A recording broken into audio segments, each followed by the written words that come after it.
Assalamualaikum warahmatullahi wabarakatuh. Di sini saya akan menceritakan tentang cerpen saya yang berjudul Ayah Aku Rindu karya Leony Tansilaria Juliana, yang diperankan oleh ayah, ibu, dan aku sendiri, yaitu Leony. Namaku Leony. Aku adalah seorang anak yang terlahir dari keluarga kecil yang sederhana. Keluargaku terdiri dari 4 orang, yaitu ayah, ibu, aku, dan adikku yang bernama Zidan.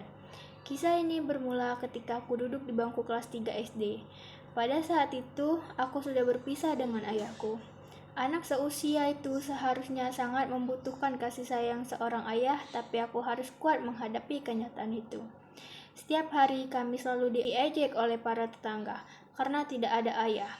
Ku hanya bisa menangis mendengarkan ejekan para tetangga. Ibuku selalu berkata, "Yang sabar ya nak, roda itu pasti berputar. Rajin-rajin sekolah, biar pintar, tunjukkan sama mereka kalau kamu tuh pasti bisa." Ibuku selalu memberikan semangat kepada aku dan adikku. Di sisi lain, aku kasihan kepada ibuku. Sejak saat ditinggalkan ayah, ibuku banting tulang sendiri mencari nafkah untuk menghidupi kami. Pada saat itu, adikku masih berusia 3 tahun. Untuk memenuhi kebutuhan kami, ibuku bekerja pindah ke sana ke sini dan akhirnya aku dan adikku dititipkan di rumah nenek. Di saat aku duduk di bangku kelas 5 SD, di situ aku mulai belajar hidup mandiri. Semua pekerjaan aku lakukan dengan sendiri. Mulai dari mencuci pakaian sampai menyetrika baju sekolah aku lakukan dengan sendiri. Hingga aku tidak ada waktu lagi untuk bermain dengan teman-temanku. Aku terlalu sibuk dengan duniaku sendiri. Aku selalu bertanya dalam hati, kapan aku bisa seperti mereka, bisa bermain dan berkumpul dengan keluarga. Tanpa terasa, tahun berganti tahun, akhirnya aku lulus SD, dan aku mengikuti tes ke sekolah menengah pertama. Aku ikuti tes di SMP 40 Palembang, dan aku pun diterima di SMP tersebut. Aku sangat senang bisa masuk ke sekolah itu dan bisa membuat ibuku bahagia. Lama-kelamaan aku sudah terbiasa tanpa sosok seorang ayah. Dari sejak saat itu, aku mulai belajar menerima semuanya. Setiap hari aku selalu berdoa agar diberi kebahagiaan untuk keluarga kami dan kesehatan untuk ibuku. Karena bagiku, ibu adalah seorang ibu dan sekaligus ayah. Ibu tak mengenal kata lelah untuk membuat kami bahagia dan merasa tercukupi. Cobaan demi cobaan telah kami lalui, tak terasa aku pun akan menghadapi kelulusan SMP. Dan ibuku sempat berpikir, apakah aku bisa melanjutkan ke jenjang SMA. Ibuku takut kalau nanti semisalnya aku putus sekolah di tengah jalan. Pada akhirnya aku bisa melanjutkan ke jenjang SMA dengan bekerja membuat buket bersama tante. Bu, apa aku ikut tante kerja buat buket aja ya, biar uangnya bisa buat jajan sekolah, tanyaku kepada ibu. Tapi nak, bekerja itu sudah jadi tugas ibu, kenapa kamu harus ikut merasakannya juga? Jawab ibu kepadaku dengan mata yang berbinar. Bu, kenapa kita harus merasakan pahitnya hidup tanpa seorang ayah gini? Tanyaku kepada ibu. Ibu yang tidak bisa menjawab pertanyaanku itu langsung mengalihkan pembicaraan ke yang lain. Waktu demi waktu terus berjalan, aku pun sudah memasuki sekolah menengah atas atau SMA. Awalnya aku tidak tahu mau masuk di sekolah mana karena ditolak oleh sekolah impianku.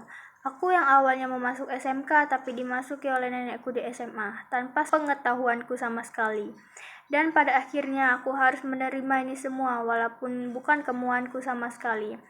Pada akhirnya aku masuk di kelas yang tidak pernah aku bayangkan, yang isinya orang baik semua. Di kelas ini aku bisa menilai mereka mana yang benar-benar teman atau bukan.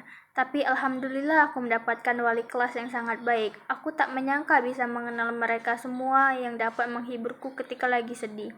Aku dapat bertukar pikiran dan saling terbuka satu sama lain dengan teman-temanku. Temanku juga tidak membeda-bedakan walaupun aku tidak ada seorang ayah. Di sini aku mulai terbuka dengan salah satu temanku tentang ayahku. Aku mulai bercerita semuanya dengan dirinya bahwa ayahku itu sebenarnya masih ada, tetapi berpisah dengan ibuku. Bertahun-tahun aku tidak pernah bertemu dengan ayahku sampai saat ini. Jujur aku sangat rindu kepada dirinya. Banyak yang ingin aku ceritakan kepada ayahku, namun itu semua impianku yang belum tercapai sampai saat ini. Temanku bertanya kepada diriku saat kami bertukar pikiran. Berapa rindumu kepada ayahmu? Tanya temanku. Ya jelas sangat rindu, soalnya diriku bertahun-tahun tidak bertemu dengan dirinya. Coba bayangkan gimana jadinya diriku, sudah 9 tahun lamanya tidak bertemu dengan ayahku. Jangankan bertemu, berkomunikasi saja tidak sama sekali, jawabku kepada temanku itu. Yang pasti, aku akan memeluknya dan berkata, "Ayah, jangan tinggalkan aku lagi. Aku sangat merindukan dirimu." Jawabku, "Aku sempat berpikir apakah keluargaku bisa berkumpul kembali seperti dulu lagi, yang ada ayah, ibu, dan adikku. Yang dimana keluarga itu dulu sangat bahagia dan harmonis. Aku ingin keluargaku kembali seperti dulu lagi. Pada akhirnya aku dapat bertemu dengan ayahku. Aku seperti bermimpi bahwa ayahku datang menemui aku dan keluargaku. Aku sangat berterima kasih kepadamu ya Allah yang telah mengabulkan doa-doaku selama ini. Aku sekarang dapat berkumpul kembali seperti dulu lagi, yang dimana keluargaku bahagia dan harmonis."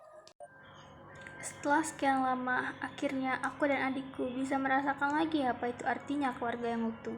Semoga kebahagiaan ini tidak sementara, tapi selama-lamanya. Ini adalah penantian yang tidak sia-sia. Selamat tinggal masa lalu, selamat datang masa depan. Akan aku buktikan bahwa dari keluarga yang tidak lengkap akan dapat lengkap kembali pada saatnya. Aku selalu bersyukur karena kami dapat berkumpul kembali. Semoga hal-hal baik selalu menghampiri keluarga kami dan dijauhkan dari hal-hal yang buruk. Sekarang aku dapat bertukar cerita dengan ayahku. Setelah bertahun-tahun tidak bertemu, walaupun kami tidak pernah bertemu, tapi tidak canggung untuk mengobrol. Inilah kisahku yang ditinggalkan ayah dari kecil dan dapat berkumpul kembali.